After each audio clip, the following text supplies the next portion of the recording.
नमस्कार. स्पंदन ज्योतिष कार्यालयामध्ये आपल्या सर्वांचं सहर्ष स्वागत. आत्ता जो चालू आहे तो पितृपंधरवडा, याबद्दल काही समज गैरसमज व आपणाला योग्य मार्गदर्शन करण्याचा हा आमचा थोडासा प्रयत्न की या पितृपक्षामध्ये ज्या तिथीवरती घरामध्ये आपण पितरांबद्दल ऋण व्यक्त करण्यासाठी जे पितृकर्म करतो त्यामध्ये काही अडचणी येतात, जसे की मासिक पाळी, त्याचप्रमाणे काहींना सूतकांती दोष निर्माण होतात. मग अशा वेळेस आम्ही काय उपाय करावा, तर त्या सर्व व्यक्तींसाठी हा उपाय आहे.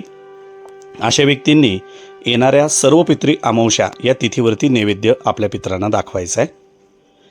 काही अजून अडचणी असेल, या पितृपंधरवड्यामध्ये त्यांना शक्य नसेल, यांनी येणारा व्यतिपात योग किंवा पौर्णिमा तिथीवरती नैवेद्य पितरांप्रती प्रति दाखवावा आणि आपलं ऋण व्यक्त करायचे.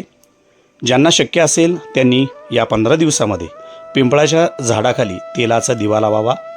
पितृअष्टक याचं वाचन दक्षिणेला तोंड करून मनापासून करावं.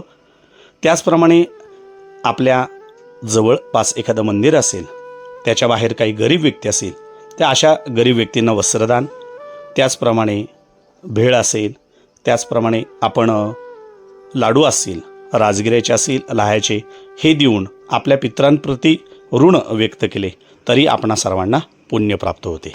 धन्यवाद.